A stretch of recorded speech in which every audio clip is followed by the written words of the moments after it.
Hello, everyone. Welcome to the show. My name is Jonathan Yang, founder and host of Shareable Moments. I am particularly excited today to bring on my next guest. Her name is Nhia Vang, and so check this out. She is currently about to graduate from Harvard Law School. That's right, you didn't hear me incorrectly. I said Harvard Law School, and I'm so excited to be speaking with her. Nhia, thanks so much for coming onto the show and sharing with us your valuable moments. Thanks for having me. So, briefly, could you share with our listeners your academic background so far? So, maybe where'd you grow up? Where'd you go to high school? Where'd you do your undergrad? And then up to where you are now at Harvard. Yeah, sure. I grew up in St. Paul, Minnesota. Mm-hmm. I lived there for most of my life. I was actually born in Thailand, but came with my family here in the 90s. And I've lived there for most of my life. Like I said, the first time I left was to go to undergrad. I went to high school. I went to Harding High School on the east side. So if anybody's listening went to Harding.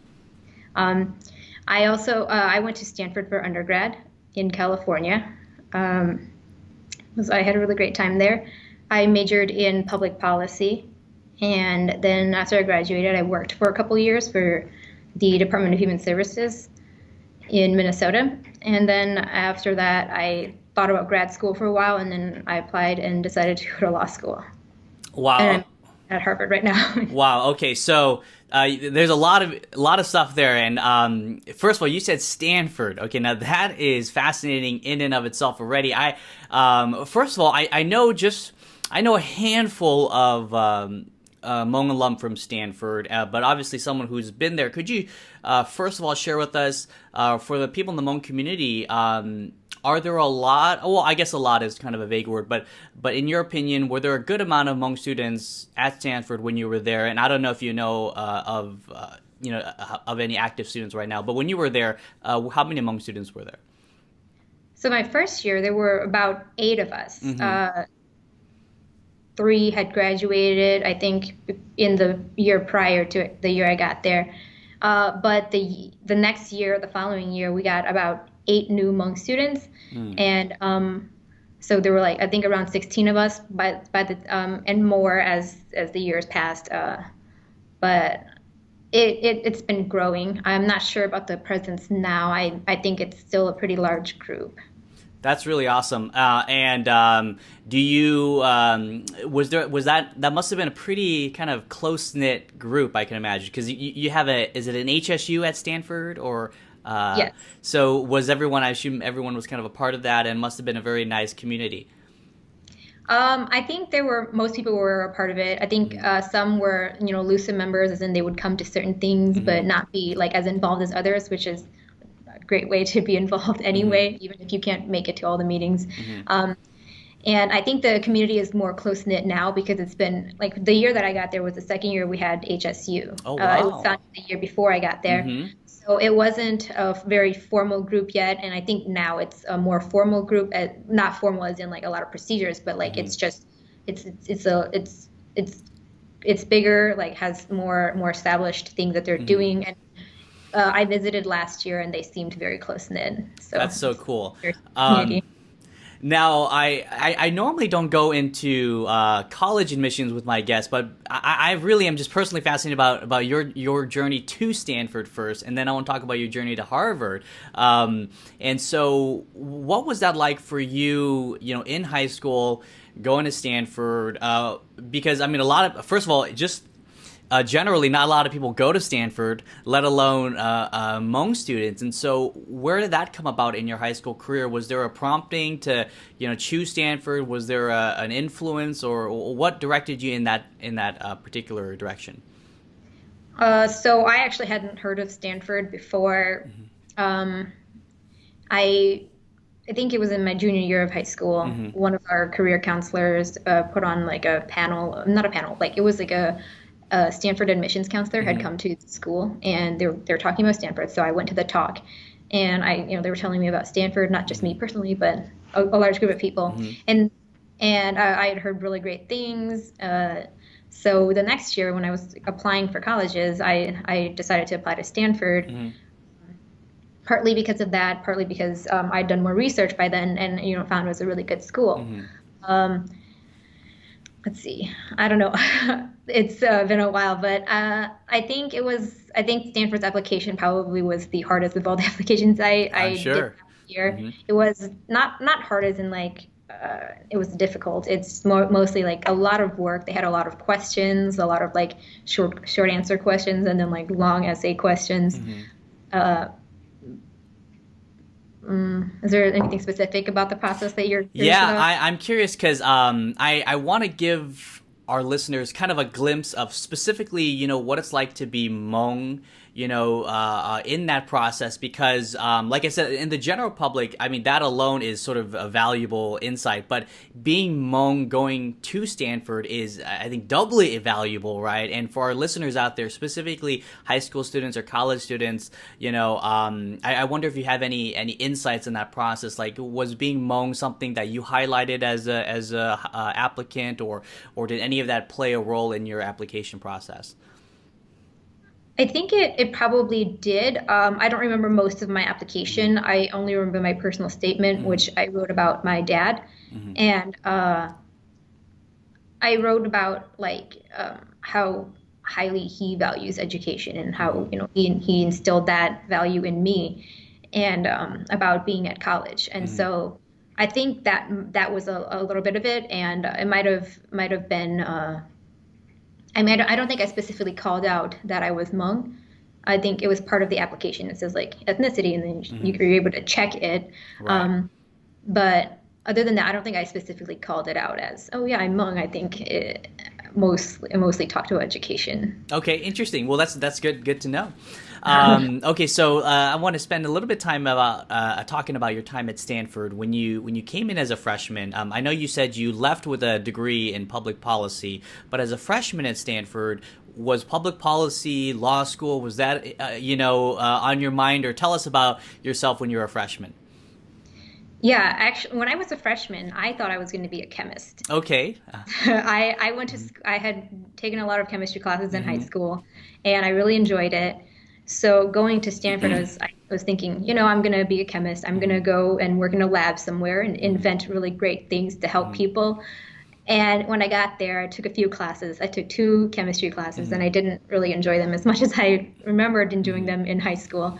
So at the end of the year, so at Stanford, we go by quarters. And so we Mm-hmm. have 3 quarters in the academic year and then a fourth quarter in the summer that you're Mm-hmm. not required to go. Uh, so after 2 quarters, I had taken two chemistry courses and Mm-hmm. I didn't really enjoy them. So in the third quarter, I just started taking general kind of education requirement classes and thinking about what I would do next year because I couldn't just take random classes. And at the time, Stanford published this book. It's called The Bulletin, and they actually handed us like a large copy of it. Now it's all online, which is Mm-hmm. great. But I opened up my book. It lists every major that Stanford offers Mm-hmm. and all the courses that they offer that year. And so I opened up the book, I looked through the list of majors, and I picked some out that the name seemed interesting. Mm-hmm. So I picked public policy, political science, and I'm not going to remember this correctly, but I think it's like management sciences and Mm-hmm. engineering. Mm-hmm. And and then I read the description of the majors, and then I looked through the courses that they required, and I read the description of a few of the courses, and I eliminated political science almost immediately. Mm-hmm. Those classes just didn't sound interesting to Mm-hmm. me. And then I was trying to decide between the other two, and they're kind of similar. They have some overlapping courses. So Mm-hmm. I decided that I would try to take some of those overlapping courses the next year and see if I liked those. And that's what I did in the fall of next year. Mm-hmm. And I really enjoyed the public policy courses, so I just stuck with it. That's interesting. So about your early sophomore year was sort of the switch to public policy, right? Is that? Yes. And then when did law school come into the picture? I think growing up, Mm-hmm. my dad says I'm a very argumentative Mm-hmm. child, and so he would jokingly call me lawyer, and that's always been in the back of my mind. But I Mm-hmm. never really like concretely decided, oh, you know what, law school's the next logical step Mm-hmm. until I was working. I really enjoy public policy. Mm-hmm. Doing the work it's something that's really fun for me, and I really enjoy like learning the different things that I do find out from doing like policy analysis. Mm-hmm. And so in my work at the Department of Human Services, I was doing some evaluation work for like state programs, Mm-hmm. and I really enjoyed that. And I thought, I should go to grad school. Maybe I should do a master's of public policy because I love public policy and it's just Mm-hmm. something I enjoy. And then at the time, our agency was being sued for certain things, Mm. and I was involved in like getting some information because I was a research analyst, so Mm-hmm. we had a lot of data in our group, and they would ask us for information, and I would have to respond, and I had to work with some of the lawyers sometimes, Mm-hmm. and I thought that was also really interesting. Mm-hmm. And then in the end, I decided I wanted to go to law school instead of go to like a school for public policy, Mm-hmm. based on those experiences. So after finishing your studies at Stanford, you worked for a little bit. That's what it sounded like, right? Did you go back to Minnesota for work? Yeah, I worked in a Minnesota state agency. Okay, and how long were you working before you applied to law school? Just about 2 years. Mm-hmm. Oh, actually, no, I had been working for 1 year and then I applied. And then after 2 years, 'cause it's a cycle, Right. you apply in the fall and then you go to school the next fall. Mm-hmm. So it was 1 year when I applied, but 2 years by the time I actually went to law school. And so after that, after working, did you go directly to Harvard? No, actually, I transferred to Harvard. I applied to a bunch of schools and I decided to go to the University of Minnesota. After my undergrad experience, being out of state, I was like, I need to develop connections, and so I decided to stay in Minnesota. Uh-huh. And then the 1 year in, I decided to transfer, and Oh, that- I decided I wanted to transfer. Yeah. So then I applied to a few places. That's really interesting, and I want to highlight that for a little bit because I think a lot of our guests, because I studied philosophy as an undergrad, and law school was obviously a logical choice. And so when I was thinking about law school, I had discovered that you could transfer to law schools after 1 year, like you did, and I didn't know that. And so I think a lot of our guests, and probably a lot of undergrads, are probably unfamiliar with that, or they may not even know that exists. So let's talk a little bit about that, because I think that's so interesting. You were a 1 year at the University of Minnesota Law School, and then you transferred. When you first applied, I'm just curious, was Harvard on your application during the first round? I didn't apply. No. Okay. And so, can you talk a little bit about the process from transferring from law school to law school? And is that a difficult process? Do you think it's, I don't want to say easier to get into your desired choice versus then going straight as an undergrad, to law school? And share your thoughts on that. Yeah, I don't think it's easier exactly. I think that the difference is that they're looking at different metrics. So when you apply to law school the first time, when I applied to the University of Minnesota, they looked at my undergrad GPA and my LSAT score, which is the law school admission test. So they looked at those two things, and those were weighted very heavily. And then for transfer admissions, they look at your law school GPA. So I think it really just depends on what your situation is, because if you had like really good stats to begin with, your good undergrad GPA, really high LSAT score, then it would have been easier for you to go to Harvard right off the bat. But if you didn't go to Harvard right off the bat and you went to law school and then you got really, really bad GPA, like let's say you had really good stats to begin with, but you decided to go to a different law school, and then now you want to transfer, but you had a bad GPA in law school, then it would become harder. The pool of people who are applying is different too. I think most people who apply have like generally done very well during their first year in law school. So you're kind of competing against a lot of people who have the same stats as you do, and I think you're trying to differentiate yourself by other means instead of, because in law school admissions specifically, the GPA. I'm sorry if you're hearing a noise. That's all right. Yeah. So for law school admissions, the GPA and the LSAT is like very, very huge factors. And so I think transitioning over to to transfer admissions, it's less dependent on that. And so like you can have soft factors being like extracurricular things that you do for the initial admissions. So, but they won't matter as much as in, I think, the second, like if you're applying to transfer. And I know you probably can't speak on every transfer application process, but in your experience with Harvard, so as a transfer applicant from one law school to another, so you're not required at all to submit LSAT scores or your undergrad GPAs or anything like that.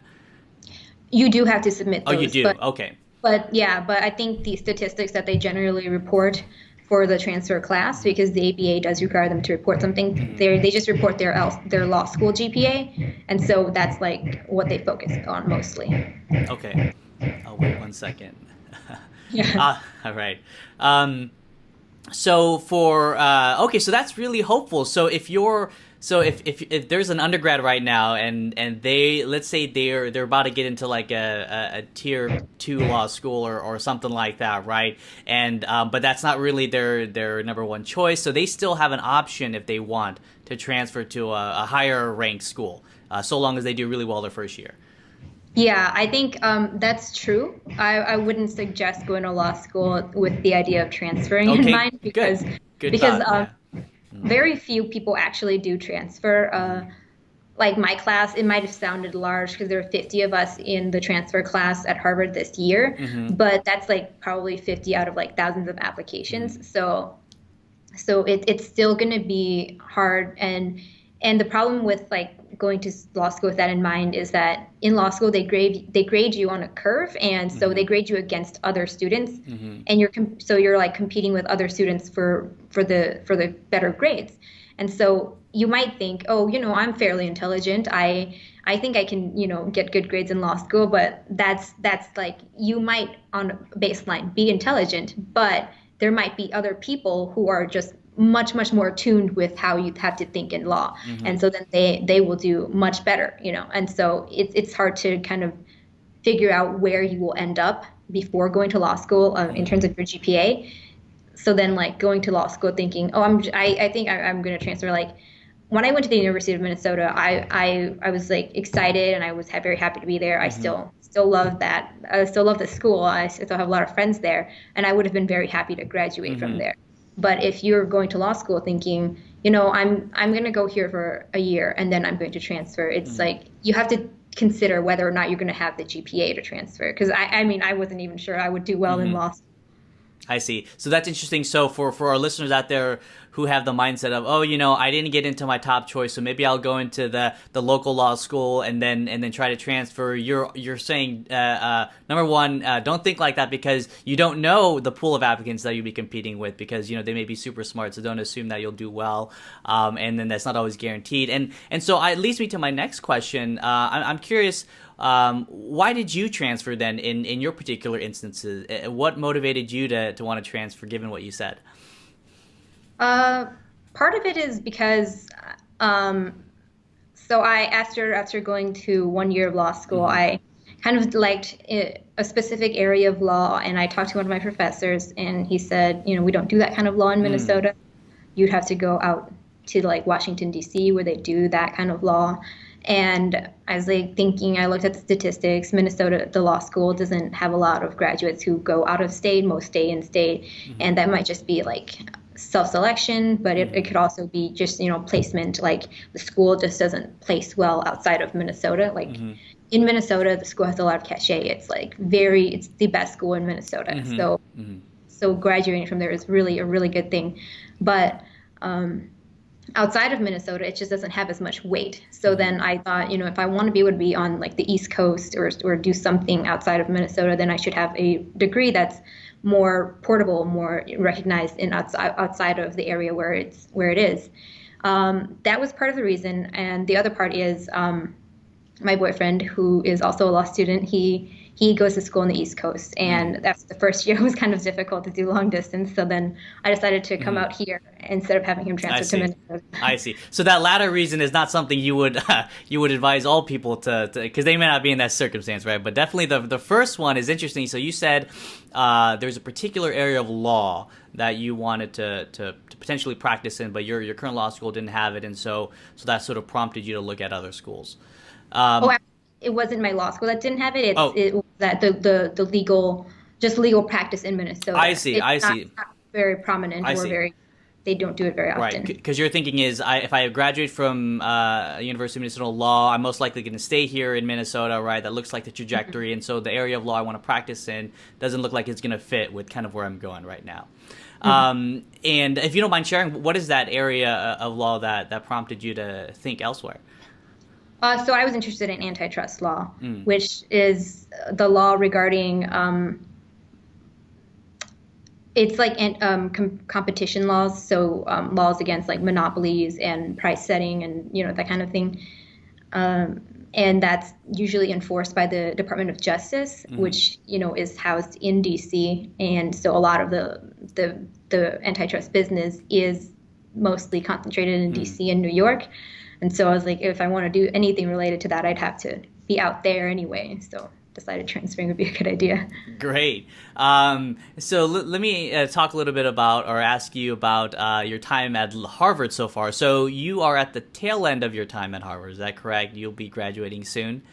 Yep, in a couple months. Wow, that's awesome, and congratulations on that. Thank you. When you transferred to Harvard, just kind of curious, is there, did you feel any, I guess, any pressure or any, I don't know, burden being a transfer student? Do you feel a little bit, trying to catch up with, other students who've been there for a year, or what was your feeling like being a transfer student? So I think the only pressure really came from just internally, like I wanted to prove that I Mm, was good enough. So I mean, other students like they understand the native population here. They understand that you did really well in your mm-hmm, 1L year, so probably fairly intelligent. But like just internally, I'm thinking like, mm-hmm, okay, I need to now that I'm here and somebody took a chance on me, I need mm-hmm, to make sure that I prove that that person didn't make a mistake. mm-hmm, That like I'm really meant to be here. So like there's mm-hmm. internal pressure to do well, but outside of that, there isn't pressure to do anything really. Um, I mean, the transition wasn't too hard. Of course, you have to make new friends, but that's something you have to do anytime Mm-hmm. you from Right. anywhere. And I just have to ask this question because I'm sure our listeners are going to think about this too. Are there any other Hmong students at Harvard Law that you know of? I don't know of anyone else. I like tried to look it up on Hmm. our like directory. I haven't been able to find if there are, then they have to have like a common Right. last name, Yang or Yeah. Lee. I Yeah. looked up like Taos and Muas and Uh-huh. Vangs. Couldn't find anyone else. And do you know if there were any alum from Harvard Law, or any graduates from that school as well? None that I could No. find. I looked for that as well. Hmm. None that I could find. Wow. Okay. Interesting. So I may be speaking with the only Harvard Hmong law student right now. So and certainly I'm sure we don't want to keep it that way. And so I hope we can encourage more of our younger students to aim high like that. Watch, listen, and share these valuable moments.